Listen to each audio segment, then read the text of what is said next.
Hi, Hello, folks. how is everybody today? Trust you Doing got home great. okay, Josh? Yes, it was smooth driving back from Boston, relatively. So,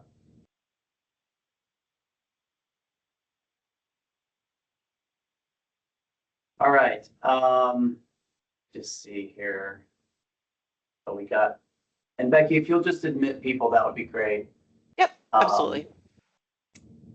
so, welcome, folks. I'm Josh Kelly, the Solid Waste Program Manager in the state of Vermont, and we are recording this recycling systems analysis for the Vermont Bottle Bill presentation.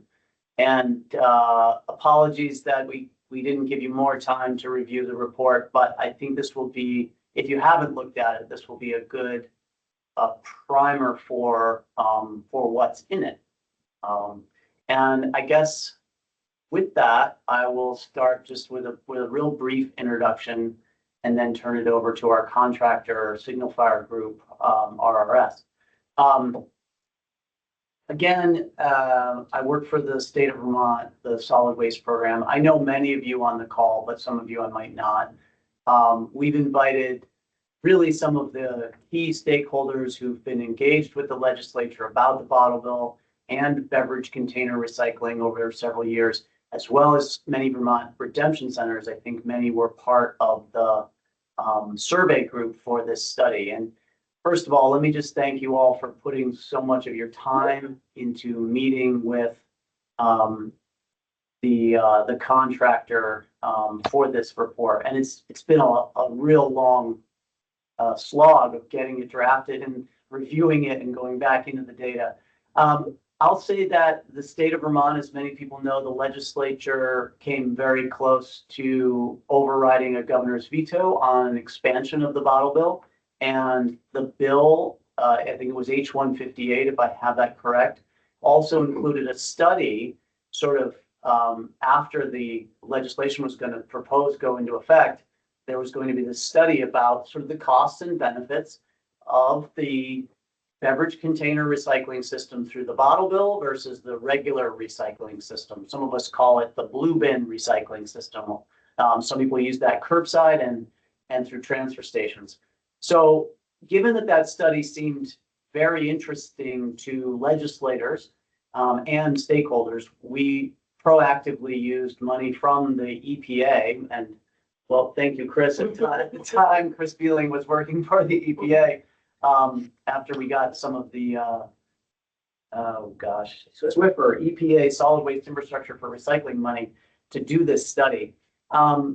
That's where the lion's share of the money came from for this study.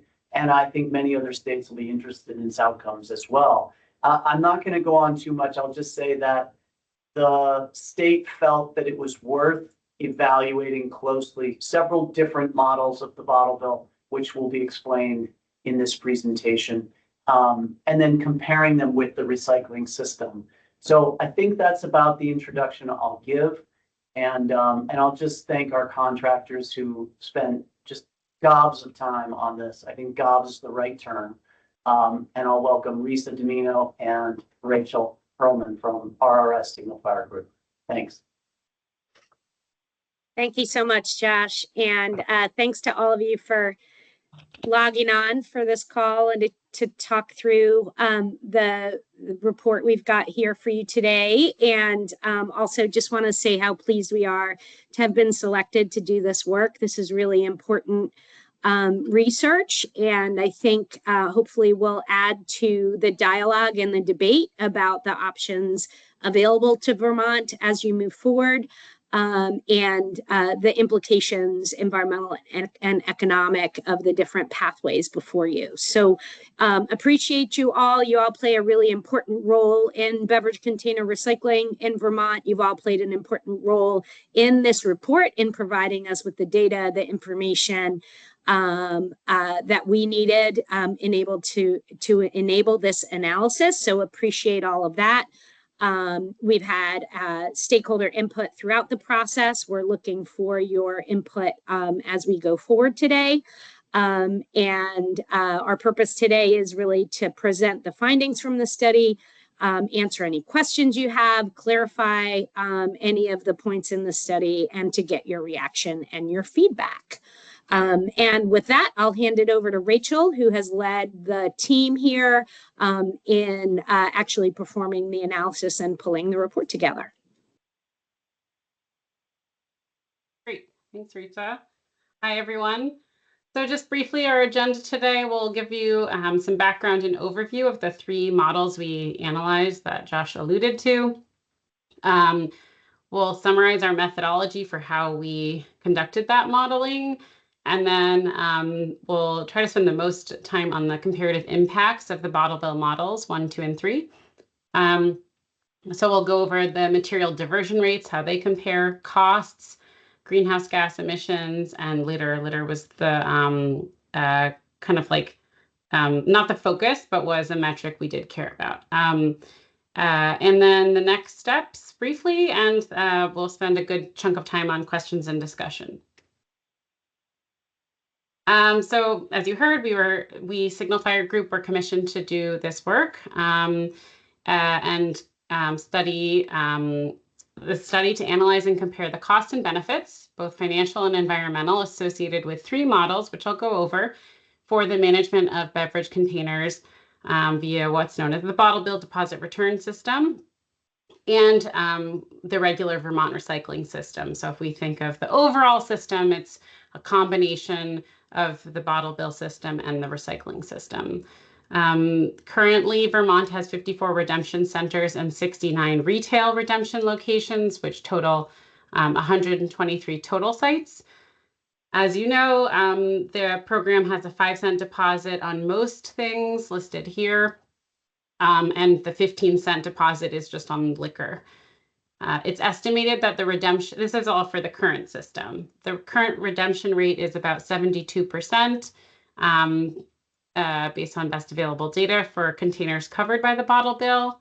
And Josh already covered H158 was introduced, did not pass, but it had the intention of expanding the scope of covered beverages.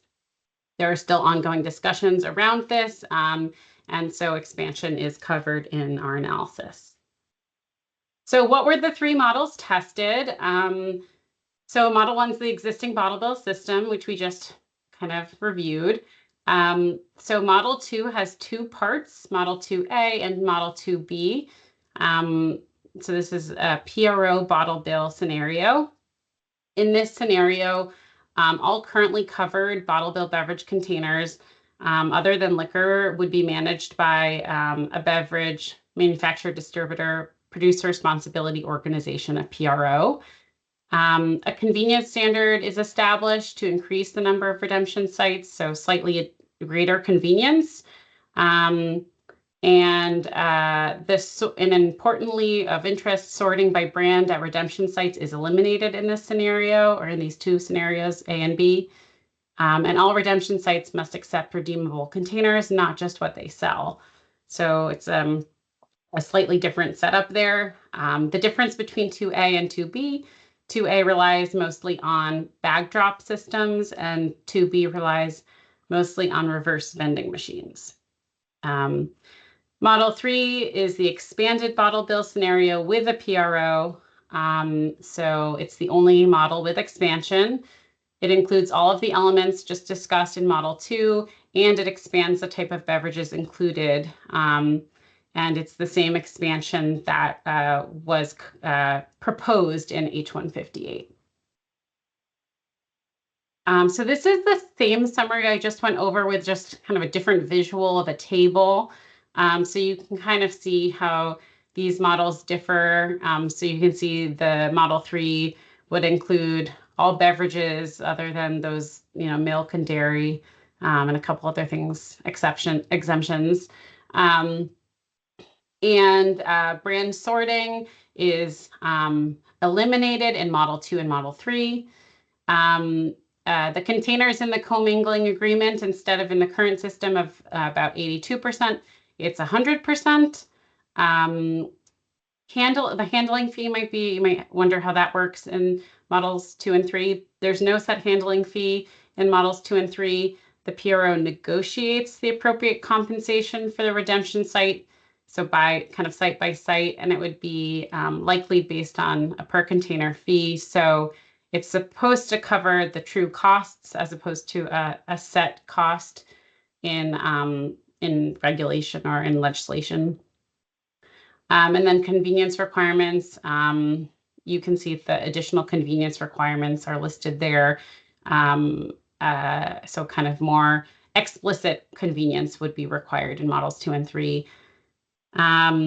Who's managing the bottle bill in models 2 and 3? It's the PRO, except for DLL managing liquor. So we're not touching the system involved for liquor. And then you can see the number of redemption sites would be higher in models 2 and 3 to achieve that convenience. So how did we do this? We started by collecting data. So we talked to many of you, stakeholders, important players in the system to gather data. We interviewed a number of redemption sites to find out information about specific questions and challenges and time and costs when available.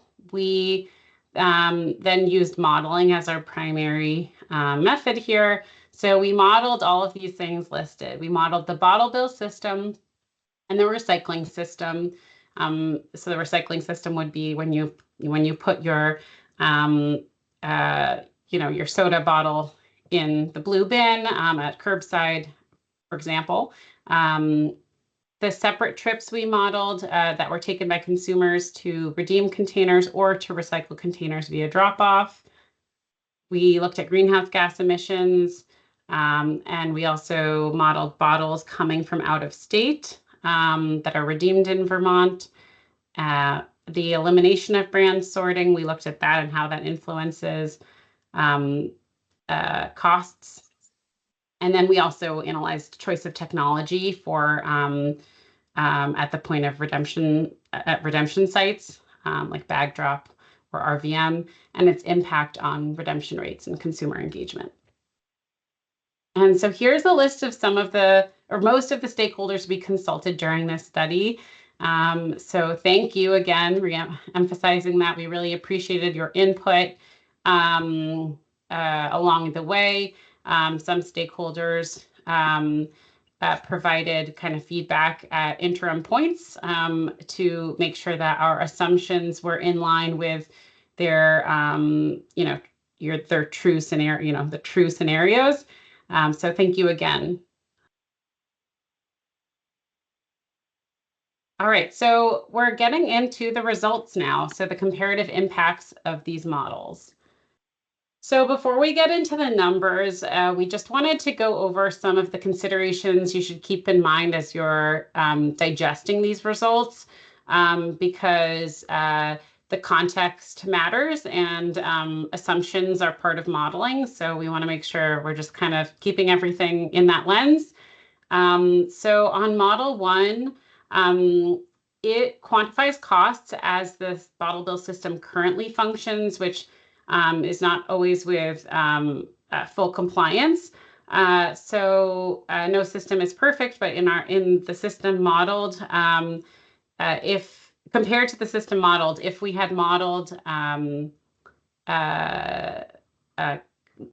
there were comparable convenience in model 1 to those levels assumed in model 2 and 3, then the total annual cost of model 1 would increase.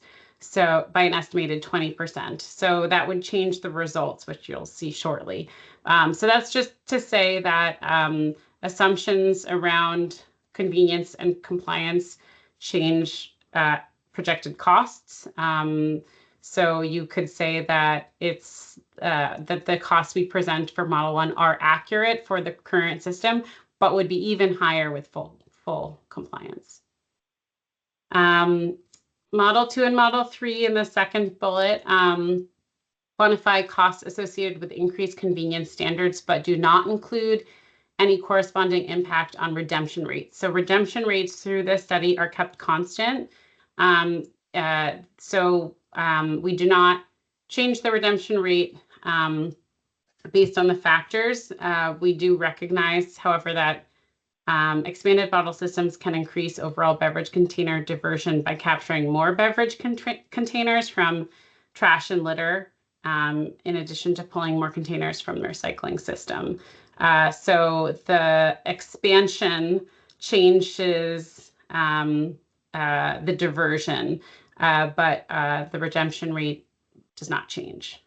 And we can get more into that in the question and answer if that's helpful. Brand sorting is eliminated in Model 2 and Model 3, as mentioned.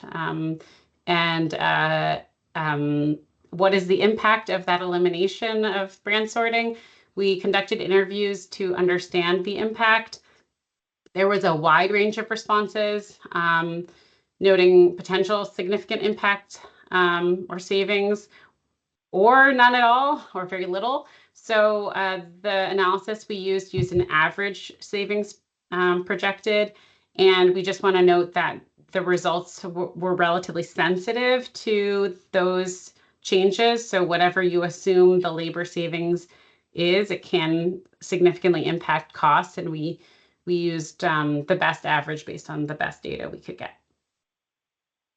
Right, now with those caveats aside.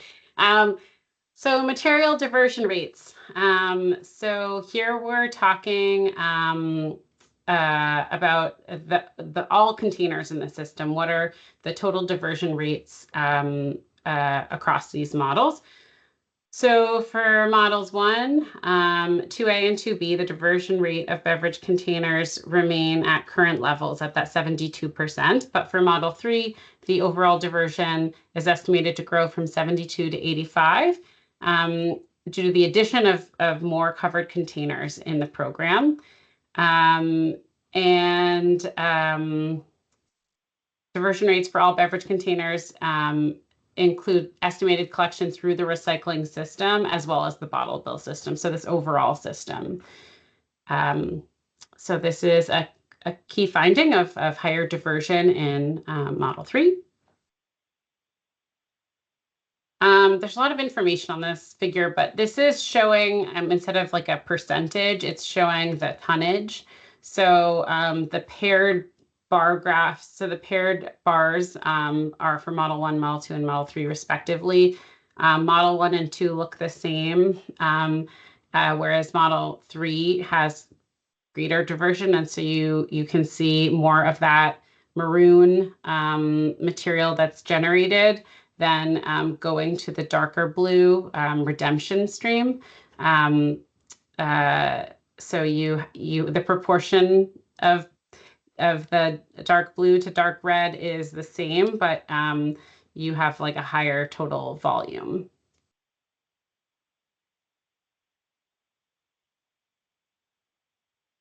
So costs for the bottle bill system specifically. So we just were kind of looking at the overall system, and now we're looking at just the bottle bill system. So we've reported costs in 2 ways: the system level cost, so the aggregate cost, and then the per container cost. So you'll see those two numbers and those two sets of numbers in this table. Model 1 represents the existing system, so it has a similar level cost to 2A and 2B.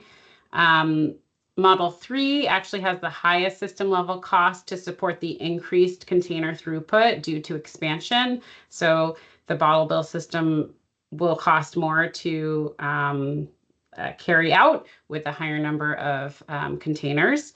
But when you look at the per container cost, Model 3 is the most cost efficient on the per container basis. And that's mostly, again, also due to the increased throughput and adoption of a strategic mix of technologies.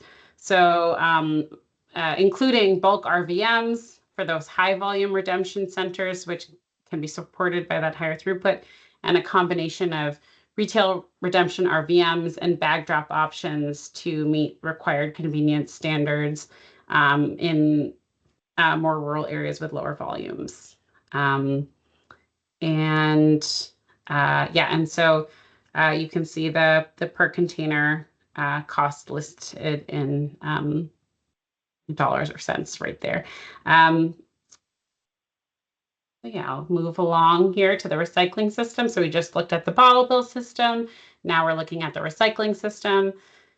There was no change in the system level costs between Model 1 and Model 2, but there was a 2% increase for Model 3 in terms of the system level costs. And this is due to a loss in revenue resulting from the expanded bottle bill. So some of those containers that were going into recycling, are the recycling stream curbside or through drop off, are now going through the bottle bill system. Container costs is reduced for Model 3 as less containers are recycled through the recycling system, and instead they're recycled through the bottle bill system. The per container cost, Model 1 and Model 2 per container cost are the most cost efficient when you're looking at the recycling system, but also and the bottle bill system.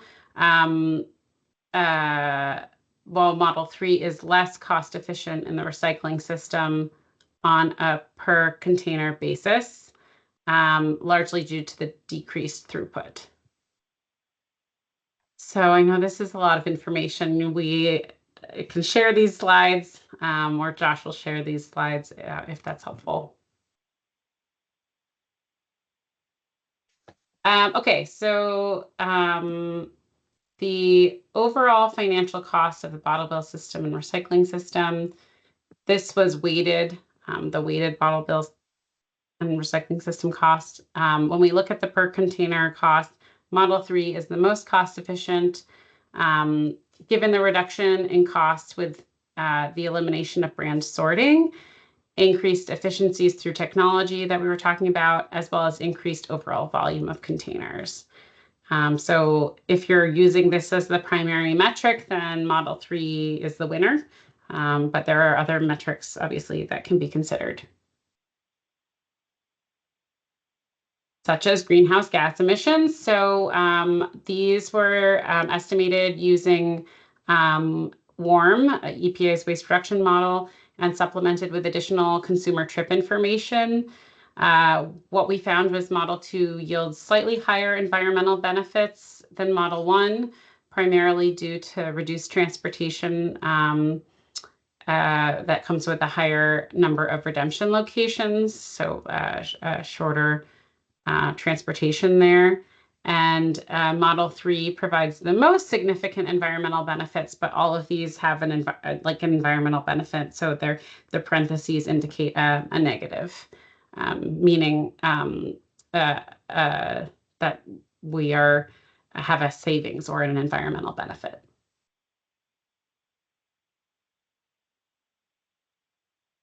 And then litter, there's not a ton of great litter data out there. So we used what was available. As far as our assumptions, the litter tonnage estimates are expected to be the same for Models 1 and 2, but a slight decrease in Model 3 with the expansion in covered beverages. So the litter volume information was estimated using an older 2009 litter study or litter studies by Keep America Beautiful and Green Up Vermont. It would be great, to have in the future more litter data conducted, litter studies conducted to have more current data. Litter composition is estimated using data from that 2021 Keep America Beautiful study that suggests a composition of 40% cans, 36% PET, 24% glass by units. And we combined this with container per pound conversion factors.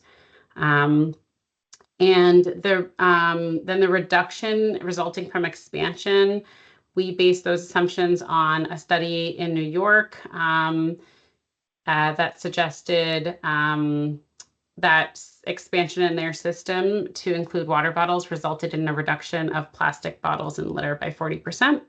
So anyway, all this is to say this, our analysis resulted in a reduction of modeled litter for Model 3, which decreased by 22% from 411 tons to 322 tons. So those are the results that, in short, all of this is a summary. And looks like I got through that faster than I thought.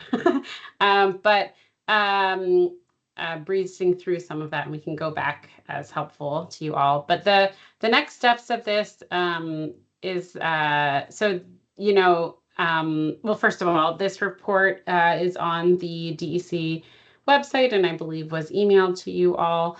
But the reported analyses and metrics that we've just kind of covered in summary on costs, material flows, and environmental impacts are intended to support evidence-based policy decisions. So we took an objective lens to this and tried to report on pretty objective metrics in using the best available data. And we hope this helps inform evidence-based decisions. So with that, I will pause and we can take questions and discussion, and we can also go back to individual slides if helpful.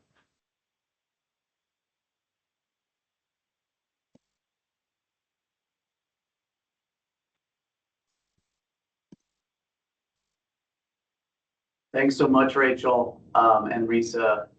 Maybe let's go back to one of your first slides of data, Rachel, if you would. I think it was, did it start with number of containers? Or it was the diversion rates, actually. And just for the readers here, or the listeners, watchers, this confused me so many times, and Rachel had to like walk me off the ledge so many times, and she's a saint. Just to be clear with you all, this is everything. So this bar across the middle, black beverage container diversion rates, it's both the recycling and bottle bill merged together. How do those two systems help collect beverage containers and keep them out of the waste stream? And of the containers that have been sold, beverage containers sold and available to that consumers have in their hands, they recycled through one of these systems, 72% in Model 1, 72% in Model 2, and 85% in Model 3, which is Model 3 is expansion. And so with expansion, the authors have projected that there will be a few more containers that come out of the trash and come out of litter. And obviously later on, as you know, the stacked bar charts show a shift from the recycling system, the regular curbside or drop-off recycling system. With expansion, some of those containers come out of recycling into the bottle bill, as also projected. It should be clear with everyone, this does not project any change to the nickel. The 5 cents stays constant throughout. And in discussions with the authors, they said there's evidence that 10 cents is when you really jump. You see diversion rates have more of an impact, and specifically bottle bill redemption rates rise when you go from 5 cents to 10 cents per se. Hopefully that's all clear. It took me a while to sort of get my head around it. So questions from anybody? If anyone wants to be so daring as to unmic, go ahead. Go ahead, Paul. Thanks so much. On that particular point, I was trying to have the numbers work out just in my head, and it's a significant jump to go from 72 to 85%. And I'm wondering if in the analysis they can share, I think we know what the redemption rates are for covered items now, which, unless I'm wrong, is somewhere around 75%. And so I'm trying to understand, if that's true, then you're suggesting the recycling rates or the diversion rates, and I know there's some disagreement about what diversion actually is, but it would have to be just under 70% to have an overall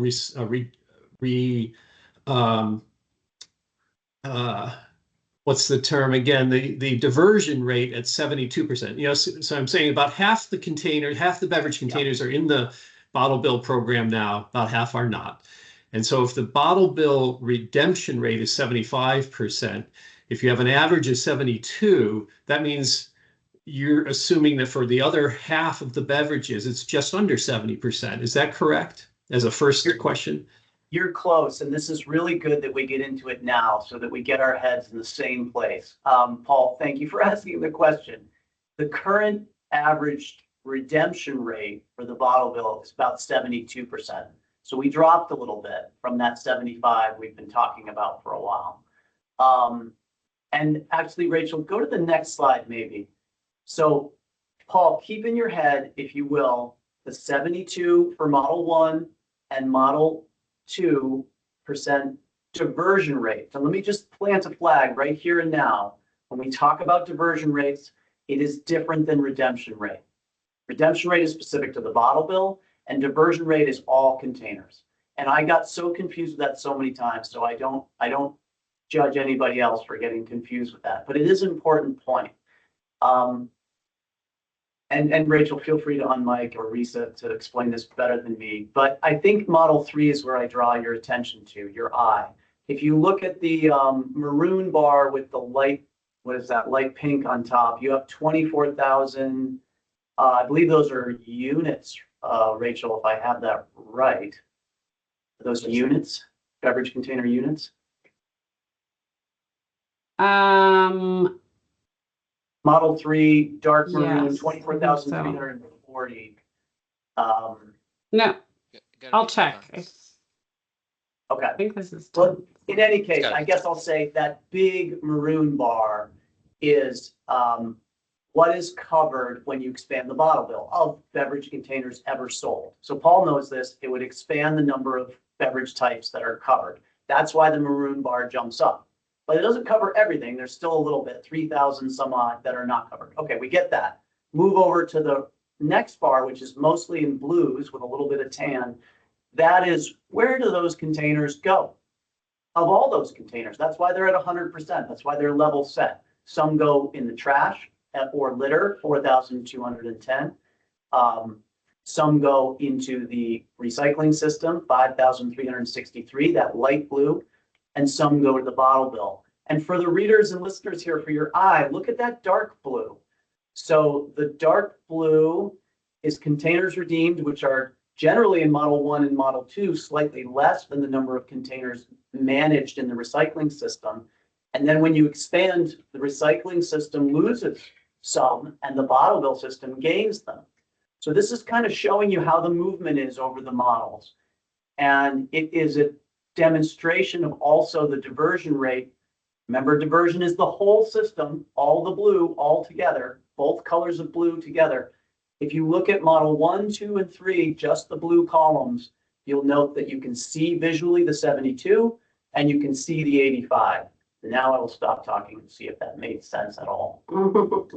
Yeah, Well, and I would just add to clarify there that we applied the same redemption rate in Model 3 as in Model 1, but it's applied to a much broader scope of materials. So you get that higher amount of material going through the redemption system. And then in addition to that, you have some that goes through the recycling system, either because people don't bother to redeem and they put it in their bin, or because it's not covered by redemption and therefore goes in the bin.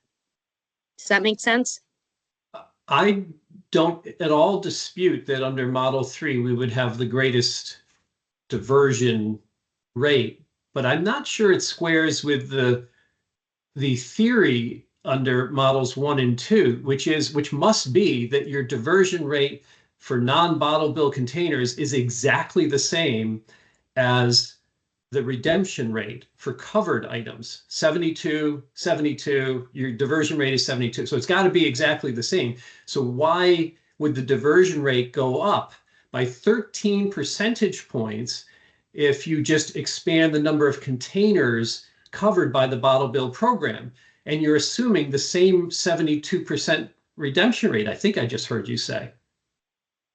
So keep in mind that under any of these scenarios, there are some covered containers that would be in the curbside stream. So the drawing from the light pink to the lighter blue, a direct line, yeah, that shows 71%. But part of the denominator for what's in the containers that travel through the recycling system is unredeemed containers that are covered. So does that help? So it's not necessarily a 72% recycling rate for non-covered containers, but as you look at the data that the state has on diversion of containers and recycling of beverage containers today, that's what that data shows. So the amount that's going through the recycling system includes some covered containers and any non-covered containers that are also recycled. I don't want to, I won't spend much more time, but just the last question, if we do have a 72% redemption rate and we have an overall rate of 72% of diversion, it must be that the non-covered containers are also at a 72% diversion rate, right? Because that's the only number. I think that, well, Rachel, you can chime in here with if you have the actual data handy, but the covered container recycling rate is higher than 73%. 73% of covered containers are redeemed through the bottle bill. And then there's another portion of those covered containers that are recycled through the recycling system. So non-covered containers are likely below that 72%. But as a whole, all beverage containers are at that 72%. Okay, thank you. I get that. Thank you. Sorry, it took a minute to figure out how to explain it. If you really want to get into the it's a longer report, but if you really want to get into the nitty gritty, we have some really explicit tables with all of the numbers used for calculations and a lot of the equations in the full report draft or in the full report. And so you can see actually how a lot of the numbers were calculated. I don't have it in front of me right now, but that may be helpful if you want to check a specific number or follow up with Josh or us on any specific numbers. But I do remember it's been a while since when we were calculating everything, but I do remember Josh being an unfortunate coincidence of 72 being the same number for multiple things, even though it was calculated. I mean, it just happened to be that. And the two things, just to add to confusion between when we're talking diversion rate and redemption rate, I just am welcome to the legislature when we have to talk about this. My God, my head's going to explode. So we have to sacredly set apart diversion rate and redemption rate as different things. And then, Paul, it happens that in the waste composition study, when you look at beverage containers and they're showing up in the trash, their tonnage in the trash, and you compare those to them recycled on a tonnage basis, you get about 72% that are recycled overall, bottle bill and recycling system versus in the trash. And then that 72% just happens to be the same number when you exclude and look narrowly just at the bottle bill, how many are coming in for what are sold with covered containers. That's also 72% currently. So it does get confusing quickly. And I don't know if we want to talk about this, but while we're in the topic of what's projected to come in and be recycled of beverage containers, which is one of the main things people are looking at for, that 10 cents was a discussion item with RRS quite a bit, Signal Fire Group, about if we're not at 10 cents, what can we expect for increases in recycling? And they can speak better than me, but the Oregon data is one data point that when you go to 10 cents, you change redemption. Sometimes I, was frustrated that under Model 2, we made convenience better. We didn't really change people's habits much. I mean, I must have pulled my hair out multiple times saying, but we're helping. And, these guys held firm and said, we don't have the data to support that it's going to change much without you know, with it. I'm just saying what we talked about. I'm being very open about the conversation. Yeah. Yeah, I think that's fair. And just, you know, as Josh indicated, there isn't a lot of data out there to support um, how one would analyze an improvement in redemption due to convenience. I think these estimates are conservative. I think it's likely there would be an increase in redemption due to convenience, but it's not something that we could prove or verify.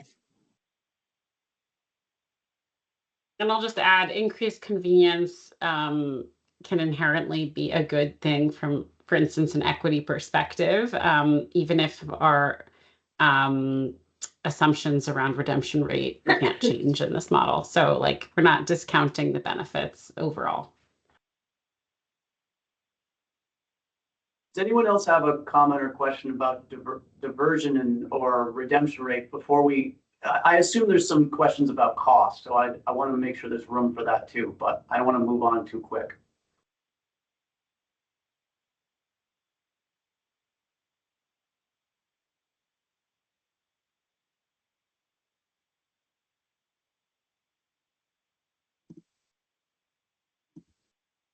And Susan, I think you asked some things in the chat. Hopefully those got addressed by Risa. I guess the 24,000 numbers, Risa, you said are tons. 24,000 is that big maroon column that I was talking about before. Thank you for the clarity there. I guess if we don't have more questions on this, I would suggest we just look a little closer at cost, because people may have thoughts there or may just want to look at it a little bit more closely. So thanks. This is a great slide. This slide kind of balances two sides of talking points from the report. One is which the overall system, when you expand the bottle bill, you've got more material to manage, so the costs go up somewhat. We did propose a bottle bill in Model 3 that sort of has some cost efficiencies. Those that remember H158 remember that certain size retailers would be mandated to collect, like 5,000 square foot and above, but there was some exemption for smaller retailers. So that leads to a little bit of efficiency, maybe one could say, in the people that do collect. And let's just acknowledge what RRS said in the beginning, Model 1, we don't have full compliance by all retailers with redemption. We know this. I guess if there's blame, I will take it, but we've been trying with this program for a long time. And RRS suggests that costs could be even 20% higher if we had full compliance in Model 1. But that said, on an overall basis, Model 3 has a higher price tag. And if you read the report, for those here, the beverage manufacturers and distributors would, under a PRO or EPR model, sustain most of those costs. They would have most of that 14 million cost burden. The per container cost is actually the most effective in the Model 3 system, the cheapest, basically, on a per container basis. But you see that there's a difference between the overall versus the per container. And it does have an impact on the recycling system, which is the next slide. We'll just go to that briefly and we can go back, Rachel, if you don't mind, which is that the recycling system, their cost per container go up because they're managing less containers. I'll kind of leave it there. Those are the things that occur to me. And just so people are clear, the first row in this table is all the recycling system costs: paper, cardboard, glass, tin cans. Then below that is beverage containers alone in the recycling system. I often get confused by that, but I don't want other readers to get too confused by those differences. And just to provide a little bit more detail on why the per container cost is higher, is because a recycling facility will still need equipment to sort, convey, process beverage containers, even if they get many fewer of them. And so you still have all that capital and operation costs to sort those materials, even though there's fewer materials flowing through the system.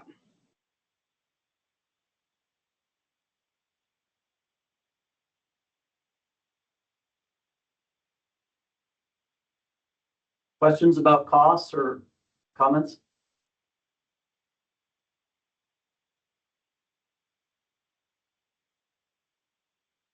Yeah, go ahead, Paul.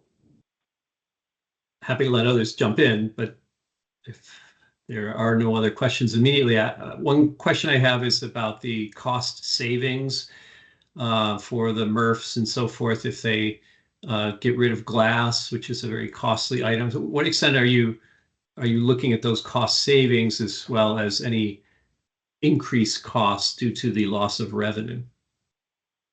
Those were factored in. Chris, do you want to speak to that? Yeah, from what I recall, we did not anticipate. I mean, I think that's a secondary side of that, is that if you were to kind of get rid of a lot of glass, you may be able to reduce the system. But we assumed kind of current infrastructure, so it would still have, you know, essentially glass separation and things like that in the system. So the only kind of, I think, things that we looked at for cost savings were essentially that the in the collection itself, not in the processing, that essentially the truck is being utilized to collect those other materials rather than glass and the any of the redemption containers. And then, as Risa mentioned, the kind of the infrastructure within the recycling system, we kind of said, okay, that stays basically the same, so that those costs go kind of up on a per container basis.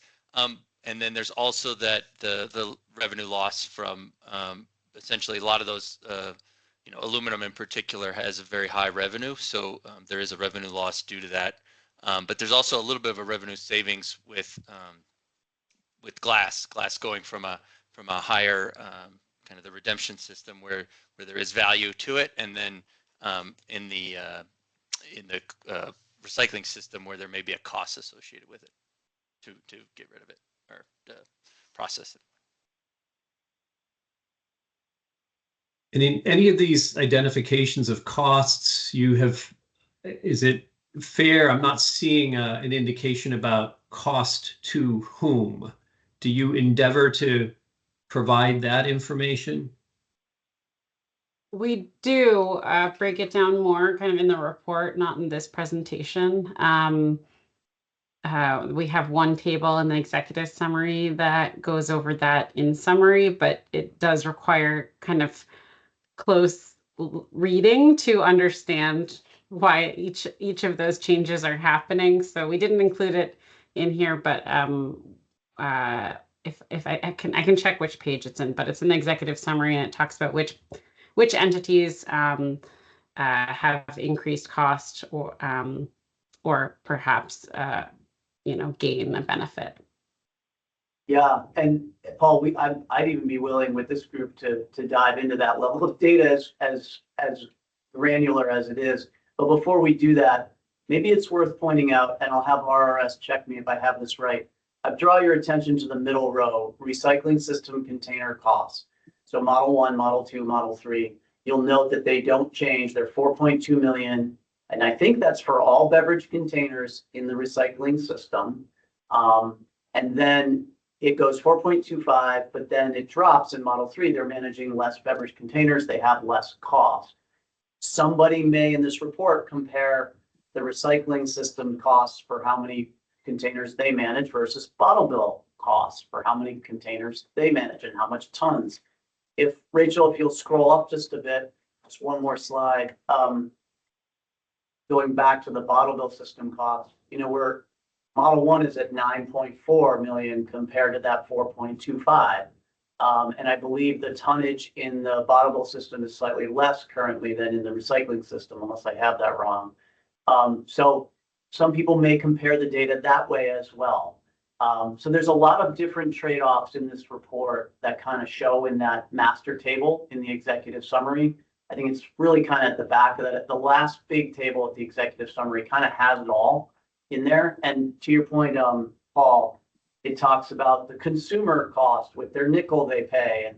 And it also shows unclaimed deposits, and it shows the distributor manufacturer and the cost they have in the system. So it is kind of called out bit by bit through that master table. I'll be interested to look at that. Thanks, Josh. And the there's kind of an assumption, and it may be explained elsewhere in the report, but just looking at these tables and this conversation, it's kind of an assumption that the value of diversion is equal to the value of recycling that happens through redemption. That is to say that the products are just as valuable, just as easily turned into a new glass bottle or a new aluminum can. And of course, that's not the case. I think in that respect, there is a challenge to this when the data are presented as though, you could do it this way or you could do it that way, but the end result, the material is the same, the benefit is the same. And of course, again, that's not the case. And you're moving to a greenhouse gas emissions. I don't necessarily need to move us forward there yet, but that is one challenge I guess I see with this particular presentation.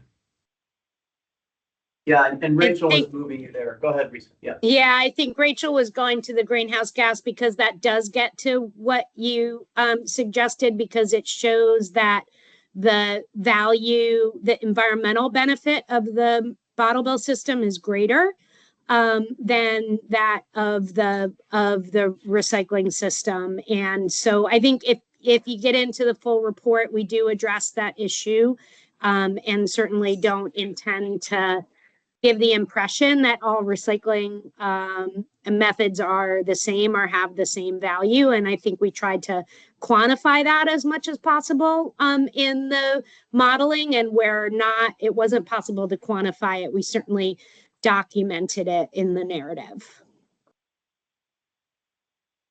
Yeah, if you want to look, Paul, take a look at the conclusions, which is actually very short. It's actually extremely short. There's a little homage to what you're saying there. And then the GHGs, Rachel could explain it much better than me. When they put them into warm, when they put more tonnage for bottle bill, the warm model gives them more credit than it does through recycling slightly. So anyway, that's why Rachel was going there. I was also going to say, Chris, I think also in the in revenues, didn't we also account for higher quality of material through the bottle bill system containers than the recycling system containers? Yeah, we did. Yeah, correct. Mike Noel, go ahead. Hey everybody. Appreciate the work here. Looks like it's really thorough. Can we go to the next slide, the recycling system costs real quick? Yeah, okay. So I just want to make sure I'm understanding this correctly. So in the Model 3 expansion scenario, it sounds like there would be a lower cost to handling beverage containers through the curbside, I guess, recycling system in Model 3. And it sounds like from Chris, there'd be some savings on handling glass. So right there, I would think the cost of the recycling system would be lower, but I see that the cost of the recycling system is higher. Is that because it assumes that the recycling system providers would raise their rates to maintain to cover their existing operating costs, or is there some? Yeah, we built it from a cost basis. And sorry, Chris, you were coming off mute, so you can certainly add to this. So not based on the revenue model of the MRF, but basically that increase in system level costs in the first line is related to the reduction in revenue. So because there's less aluminum and PET revenue, even though that is somewhat offset by the cost of glass disposal, it still has an overall negative impact, and therefore increase the cost of the recycling system, because there's less revenue. There's a fixed amount of cost to process materials, and there's less revenue coming into the system. The big thing that could change this is if actually you pushed more, it assumes no increase in the recycling system, no improvement in the recycling system. So if you were to make greater use of this infrastructure and push more material through, whether it's paper or other recyclables, then that might level out a little bit because you get other material value to displace the lost value of the tons that are being pulled out for the redemption. But this assumes no other changes in the recycling system and only that those materials are pulled out. Does that make sense? And Chris, do you want to add anything to that? No, that's exactly what I was going to say. Yep. So it sounds like commodity revenue is a factor in Model 3 in the total cost. Primary factor, I think. Is commodity revenue factored into the bottle bill system cost on the previous slide? Yes. Okay, so that is used as a credit against the system costs. Yes. Is that reflected in the cost for distributors? Rachel, can you speak to that? I think so, but Yeah, I think so. I think Christy can chime in too. We have a breakdown of cost by entities in some of our tables, and I'd have to check, but we call out which entities are bearing which costs. Okay, and which I think those revenues offset the distributor cost, but we can double check. Okay. That was my thought too, because whatever you did on one side for one stakeholder, you did the same for the other stakeholder. That's when we talked about it. That's my memory. So Mike, the distributors would be assumed, the distributor PRO together would be assumed to get some of that revenue from the materials they sell. Right. Yeah. Whatever's redeemed. And just, I have to jump off at 3. I'm sorry, I had a previous call, but if there's, I know in 2 and 3, it had, it kept the management of liquor separate within the deposit system for Model 2 and 3. Is there, and I think that's because I want to say H158 had it that way, some sort of negotiated approach, but I was wondering if the RRS team or DEC has any thoughts on what the impact would be if liquor was rolled in like any other kind of beverage container within the PRO. Of what kind of impacts would that have on, I guess, particularly costs? I don't know what RRS would think. We didn't have them model it that way. I'm sure someone could take the data and do some things with it, because our authors here pulled it out as these are the costs of DLL in Model 3, but it's not all wrapped up into one anymore, Mike. For Model 3, DLL is still assumed to be doing what they're doing, still running their own trucks. That's what we did. For better or worse, for this Model 3 imaginary thing, we left them as is. Okay. Hopefully that helps. I'm sorry I don't have more clarity than that. No, it's okay. I just, yeah, I mean, if we were in a perfect world, they would be rolled in for the most efficient model, but I can see it's not that easy to model. I think that would be a fair conclusion to come to. Mike, I definitely, the executive summaries in the chat, take your time with that master table of who gets what and whose money's going where and whose cost is what and who gets the money from that cost. Take your time with that, and you can let us know if you have questions since you have to jump off. Sounds good. Thanks, Josh. Yeah. I will say the table's not easy, but I think if you spend time with it, it's worth it. I'll go to Susan. Yeah, thank you. I think the first question, I have 2 questions, but the first one is, this is the final report, right? It already before went out for comments, and it's all done and nothing's going to be changed at this point. Is that right? I mean, I would say it's the final report, but if there's something that's really glaring, I would want to know, and I think authors would want to know too. So that's what we're doing right now with this stakeholder group, is to see what your thoughts are. Okay. So on the previous discussion, the use of the term increased cost to refer to a revenue reduction is terminology that would confuse people. People normally think of increased cost as something that you pay extra for. and think of less revenue as something that you receive less money for. And so that terminology, I haven't looked at the full report to see how that was explained, but it's definitely not standard terminology. And I personally find it misleading to call a decrease in revenue an increased cost.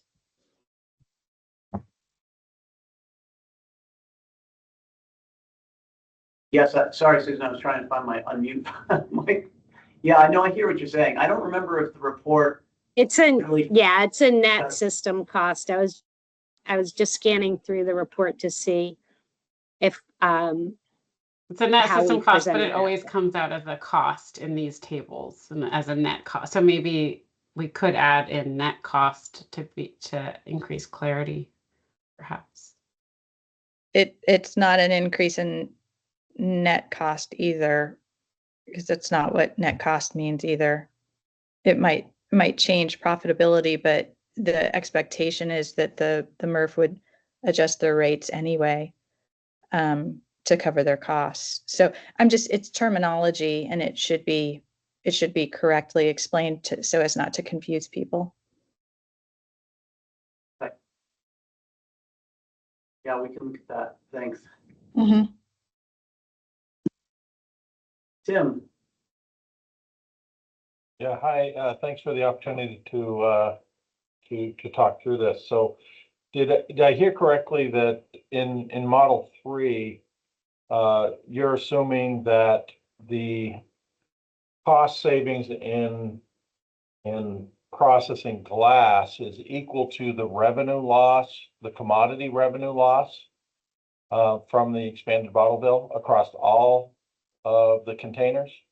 No, not equal to. That's why there's an increase in the overall Increase, right? costs. Yeah, the 1 point I think it was 1.8, something like that, right? Am I correct, or? Yeah, like 1 million and some change. Yeah, between 3.7 and 9.5 Yeah. and 38.85. Yeah. Across, okay, so, but that's so, all right. And did you have a breakdown of that and how you came to that number in this? Kind of curious, because, you know, that as glass comes across, there's a tip fee associated with that as well. Right.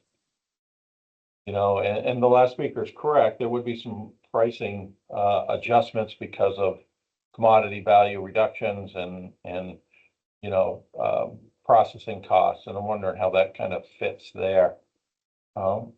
It surprises me a little that it's that that in your model it shows that it's not a really huge increase in cost, and that, you know, you think it's that close, and processing glass offsets the commodity revenue. I'm a little taken back by that. I would think it'd be a little higher.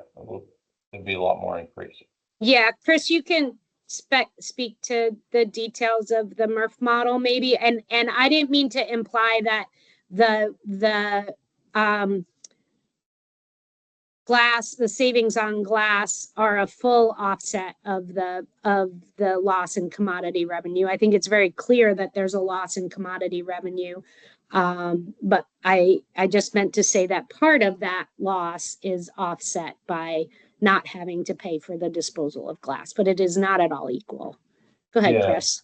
And if I could, just one more thing. When we talked about the public comment on this, we kind of covered, and if I remember correctly, you guys weren't sure how you're going to factor into the fact that, you know, these recycling trucks are still going out to rural communities and going door to door picking up commodities. They're just going to pick up a lot less. So the cost doesn't go away. And if I remember right, it really didn't fit in here neatly. And you guys are going to look into that. And I was wondering if you covered that piece. Well, that's a good comment, Tim. My memory is not serving me. This report has been so long in the making. I've probably forgotten these old conversations. I think Chris can speak to that for a minute. We'll let Chris Josh. talk. Go ahead. Well, no, I was just going to say I would like to review it to make sure that I don't misspeak here on kind of what what all was included and how it was included. So I'm happy to follow up with you via email there on kind of those specifics and those details after I just review the model to make sure that I'm not misspeaking. That would be great, Chris. Thank you. Yeah. And I'll also just mention in the executive summary and in the larger full report, there's more tonnages and cost information presented by material type, by aluminum cans, glass, PET, HDPE. So that might also be of interest. It might not answer your question, but it was related to one of the points you brought up, Tim. Love to see that as well. Appreciate that, Rachel. Tim, I don't know if this gets at it, but you can kind of see in this middle row, this is kind of showing, and maybe I'm just repeating what I already said, but that showing the reader that this is the cost for the recycling system managing, or projected cost for managing beverage containers. And then it goes down in Model 3 when they manage less containers, but you're right, there's still those trucks on the road. And so they still have the same, they're still collecting cardboard, which is actually shown in the first row, the all recyclable system level cost at 38.85 million projected. So they don't really go away. They're still there. There's a loss of aluminum, which makes it slightly more expensive. I think these are all things we've covered, but hopefully when Chris King looks at it, there's an opportunity for you to maybe comment further, or maybe there's something in the body of the report you find. Yeah, I just wonder with the two systems, if the savings we pick up in one is lost by the increased cost in the other.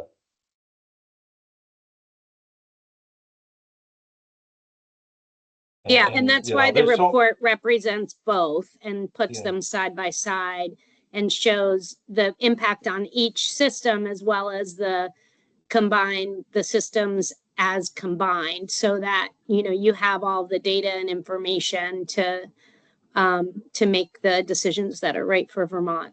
But that's exactly why we've presented all of this in this way, so that people can look at them comparatively and look at the impact on one and another and see kind of what that means for you and your communities. Yeah, the background of how you came to those, I guess, is just a little curious. I'm a little curious about. So I appreciate the time you've given me. Thank you.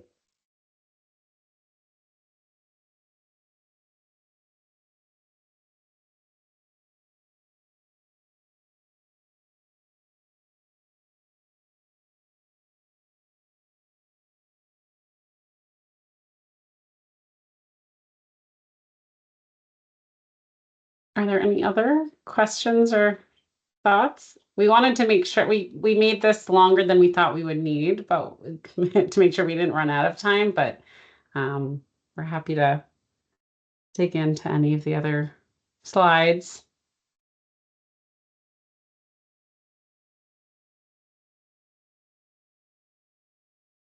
Yeah, I just gave Susan some thumbs up for her comment. She's saying that, like, since the deposit return system takes in most of the aluminum and glass already, although and hypothetically under Model 3, wine will be in that too.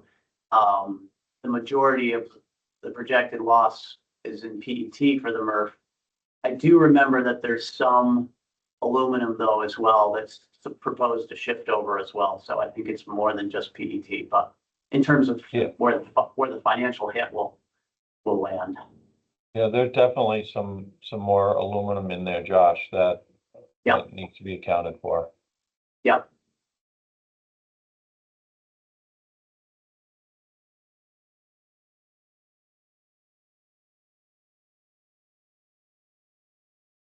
Josh, for clarifying any of the questions that were more in depth, is there the easiest way for us to answer that? Like, should we put it together in an email to the group that was invited to this meeting? Kind of like the summarized follow-up, or individual, because we had a couple.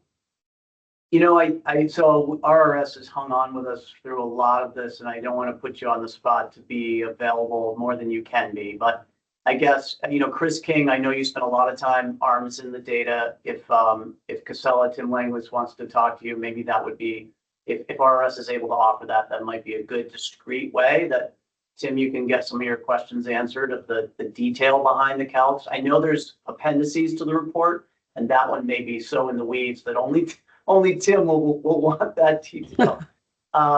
In general, though, I think if there are, major concerns, that's really what I'm looking for from this group, that there's something glaring out of place. That's the kind of thing that I would want to meet with RRS and consider, Signal Fire Group, and consider a change. In this case, I feel like we've spent so much time on it. I feel pretty good about the report on the whole, and I really want to thank the team at RRS for hanging with us through thick and thin. It's been not easy from the get-go. But this group is really at the table and they're very engaged. So these are the folks. Bree Deatley's not here, which I wonder if they were out, if she was out traveling or something, which I'm sorry she's not here. And then I see that we have some redemption centers. We didn't even talk about the handling fee much either. Chris, you feel free to comment if you want for that end of it. But there's a whole other set of talking points we could have gone down on this rabbit hole of journey. But Chris, go ahead if you want to say something. Sure. Chris Rice here for the Beverage Association. Bree's out of the country, so she would have otherwise been here, but appreciates the acknowledgement. Yeah.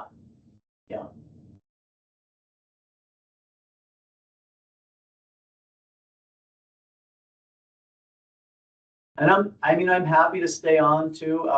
We booked an hour and a half for this, but if folks feel like they need to spend some time with the report and then get us, like I said, those big picture feedback items, then I welcome you to do so.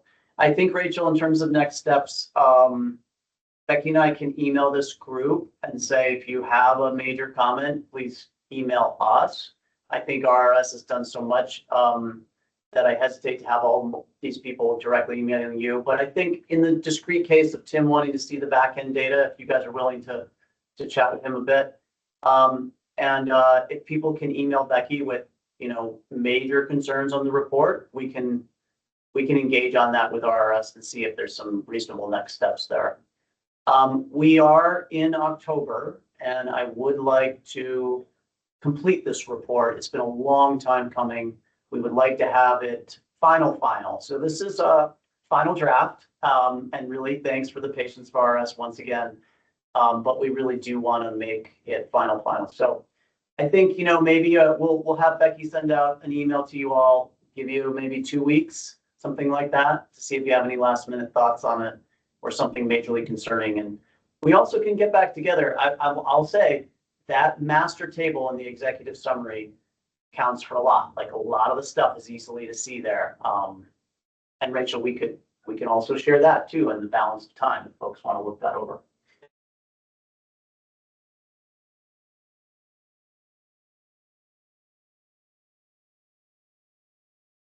But this is a big one. This report is a big one. That's for sure.